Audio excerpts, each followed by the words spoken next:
योगामुळेच मी आज रवीजींची life partner बनलेली आहे, आमच्या रामदेव महाराजांमुळेच.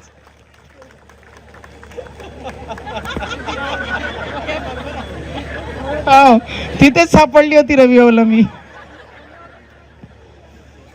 हो, आणि रामदेव महाराजांनी नेहमी मला आशीर्वादच दिलाय आणि आपण त्याला फॉलो करताय.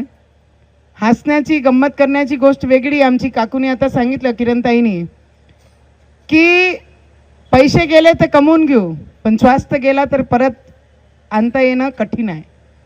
कारण आमच्यासारखे लोक जेव्हा एखादे पेशंटला, जेव्हा आम्ही सरकारी हॉस्पिटलमध्ये गेलो की ॲक्सिडेंट झाला की काही, आजकालचे 25 वर्षाचे मुलांना हार्ट अटॅक येत आहे. किती वर्षाचे? 25 वर्षाचे मुलांना हार्ट अटॅक येते आणि 4-4, 5-5 स्टंट. जेव्हा त्या हार्टचे हॉस्पिटलमध्ये आम्ही जातो आणि माहिती करतो की लाईफस्टाईलच पूर्ण गेलेली आहे. कारण आम्हाला पाणी देणारही आमचे नौकर आहे, झाडू पोछायलाही आमच्या घरी कामं करणारे बाया आहे, कपडे धुणारी मशीन आहे. उठून आम्हाला इथून ते 2 कदम घरी चालावं लागत नाही, कारण पैसे कमवतो म्हणून आम्हाला सगळं काही आहे. पहिलेचे लोक जे काम करत होते त्यांना काहीच प्रॉब्लेम होत ना, म्हणून कारण की ते स्वतः इंडिपेंडंट होते. आजची आमची जनरेशन जी आहे, आम्ही सगळे निर्भर झालो आहे, सगळे डिपेंडेंट झाली आहे, म्हणून हॉस्पिटल खूप बांधायला लागले डॉक्टर्स. पहिले कुठे आजार माहीत होता? थायरॉइड माहीत नव्हता, बीपी माहीत पडत नव्हता, डायबिटीस कळत नव्हती. बॉडीचा एकही आजार, जे आजची काळामध्ये एक नवीन आजार आहे, आम्हाला माहीतच नाही पडत होते.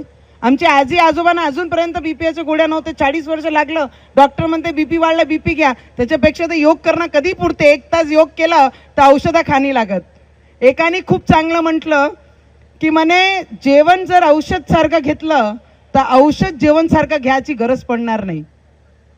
म्हणून योग सोबत आपण जे आपलं एक्सरसाइज आहे, आणि तुझं अभिनंदन आहे, यंग व्यक्तीला समजलं की योगसाठी भवन बांधून द्या लागते. पुढची पिढीला हे गरज आहे. नाहीतर सगळे यंगस्टर्स आम्ही मेजॉरिटी मोबाईलमध्येच गेलो आहे. पण या प्रभागामध्ये आता आम्ही प्रचार सुरूच केला. आता काही लपण्याची, मराठी जास्त येत नाही मला, आता काही मन आहे, मी ऐकते फक्त. ते मन आहे ना काहीतरी, जाऊ दे, एवढं डेंजर नाही येत मला. आता सगळ्यांना माहिती आहे 4-5 दिवसात इलेक्शन लागणार आहे आणि या प्रभागमध्ये सगळ्यात डेंजरस आहे. माझा पराभव झाला ॲज ए खासदार. एबीपी माझा, उघडा डोळे बघा नीट.